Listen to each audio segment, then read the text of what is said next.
வணக்கம். எல்லாம் நல்லா இருங்க. இப்போது உதாரணத்துக்கு மனுஷனுக்கு ஒரு பயம். இந்த பயத்தை போக்க ஒரு சோதனை. இந்த சோதனை செய்த பிறகு பயம் போயிடுச்சு. அப்போ இந்த சோதனையே கண்டினியூஸாக நடைமுறைப்படுத்துறது. இந்த நடைமுறையே ஒரு பழக்கமாக மாறுது. இந்த பழக்கமே ஒரு சடங்காக மாறுது.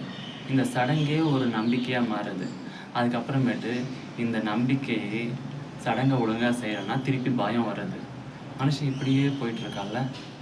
சரி, இப்போ நான் எனக்கு என்ன பேசுகிறேன்னு சொல்கிறேன். இந்த மனுஷனுக்கு ஒரு பயம் இருக்கும். அந்த பயம் என்னென்னாக்கா, தன்னை சுற்றி இருக்கிற ஊரில் அவன் சாப்பாடு எப்பவுமே கிடச்சிருக்கும். தான் காய்கனிகள் கிடச்சிருக்கும். அதுக்கப்புறமேட்டு ஆடு மாடுங்க கிடச்சிட்ருக்கும். அப்போ என்னென்னாக்கா, காய்கனியை சாப்பிட்டு வாழ்ந்துருப்பான்.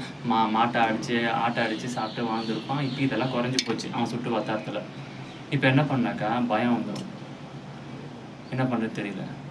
ஒரு யோசனை சொல்கிறாங்க, பக்கத்தூரில் நிறைய ஆடு மாடு இருக்குதுன்னு. அப்போ அவனை போய் அந்த இடத்த போய் ஆக்கிரமிச்சிடலாம். அங்கே ஆல்ரெடி அவனுக்கு நிறைய கூட்டம் இருக்குது, மனுஷன் கூட்டம் இருக்குது.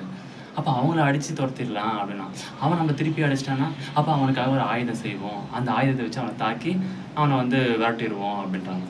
அப்போ அந்த ஆயுதம் ஷார்ப்பாக இருக்குது, கூர்மையாக இருக்குது, போய் உடஞ்சி போச்சு அப்படின்னா அவன் நம்மளை திருப்பி அடிச்சிருவானே. அப்போ அந்த ஆயுதத்தை இங்கே சோதனை பண்ணி பார்ப்போம் அப்படின்றான். இந்த சோதனை பண்ணுறதுக்கு இங்கே ஆல்ரெடி ஆடு மாடு இருக்குது, வெட்டி பார்ப்போம். வெட்டி பார்த்துட்டு அந்த ஆயுதம் ஒர்க் அவுட் ஆகிடுச்சுன்னா அங்கே போய் மனுஷன்கிட்ட சண்டை போடுவோம் அப்படின்றான். இப்போ இந்த ஆயுத சோதனைக்கு ஒரு தீர்வு கட்டிடுச்சு.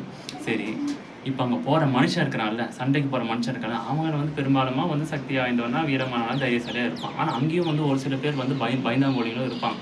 அவனுக்கு தைரியம் தரணும்னா, டேய் ஏன்டா பயப்படுற, இந்த ஆட்டு மாட்டுகள் எவ்வளோ ஆக்ரோஷமாக இருக்குது, இதை நீ ஜெயிச்சுட்டுன்னு வச்சுக்கோங்க, நீ போய் அவங்க மனுஷனை ஈஸியாக தேய்ச்சிடலாம். ஐயோ எனக்கு இதுவே பயமாக இருக்குது, நீ ஏன் பயப்படுற, இந்த ஆட்டு மாடு தான் நாங்கள் இருக்கிறோமே, இந்த இது ஒன்று எதனா பண்ணுதுனாக்கா நாங்கள் அந்த ஆட்டு மாடை கண்ட்ரோல் பண்ணிடுறோம். அப்போது படிப்படியாக நம்ம அதை தேர்ச்சி பெற்றுக்கலாம், இது ஒரு பயிற்சியாக வச்சுக்கலாம் அப்படின்னா. அப்போ அந்த மாடோட சண்டை போட்டு அந்த ஆக்ரோஷமான மிருகத்தை ஜெயிச்சிடுறான். அப்போ என்ன ஆகுது, அந்த பயந்தாங்கோலிக்கும் தைரியம் வந்துட்டு ஆல்ரெடியும் தைரியமாக இருக்கிறாங்க. ஆயுத சோதனையிலையும் ஆயுதம் வெற்றி அடைஞ்சிச்சு, மனுஷங்களுடைய பயமும் போயிடுச்சு. அப்போ இந்த நடைமுறையை என்ன பண்ணுறாங்கனாக்கா, அங்கே போயிட்டு அதை இம்ப்ளிமெண்ட் பண்ணுறாங்க, அங்கே ஜெயிச்சிடுறாங்க. சரி, இந்த பயிற்சி செய்கிறாங்களே, இந்த பயிற்சி செய்கிற இடம் எங்கே இருக்குனாக்கா, அவங்களோட முன்னோர்கள் இருக்காங்கல்ல, அந்த முன்னோர்கிட்ட ஒரு ஆசீர்வாதம் வாங்கிட்டு போகிறாங்க. வாங்கிட்டு போகும்போது அங்கே போய் ஜெயிச்சிடுறாங்க. இப்போ அந்த முன்னோர் செத்து போயிட்டாங்க. ஆனால் அவன் ஆல்ரெடி உட்காந்து இந்த மரத்தோட அடியிலையோ இல்லை குகைக்குள்ளேயோ ஒரு கல்லுக்கு மேலேயோ உட்காந்துருப்பாரு. ஆனால் அந்த கல், அந்த மரத்தடி இதெல்லாம் அப்படியே தான் இருக்கும். அவர் தான் செத்து போயிட்டுருப்பார். இப்போ அந்த இடத்துல அவருக்கு மரியாதை தர விதமாக அந்த இடத்துல தான் அந்த சோதனையை பண்ணுறாங்க. ஆடு மாடை வெட்டுறதோ சோதனை பண்ணுறதோ செய்கிறாங்க. இந்த நடைமுறையே ஒரு பழக்கமாகுது. இந்த பழக்கமாக ஒரு சடங்காவது, இதுலேயே ஒரு நம்பிக்கை வருது. இந்த நம்பிக்கையின் ரீதியாக தான் இந்த பலி கொடுக்குற விஷயம் வந்தது அப்படின்னு நான் தெரிஞ்சிட்ட விஷயம் உங்களை ஷேர் பண்ணுறேன். இது உங்களுக்கு பிடிச்சிருக்குன்னு நினைக்கிறேன். மேலும் இந்த மாதிரி விஷயம் என்ன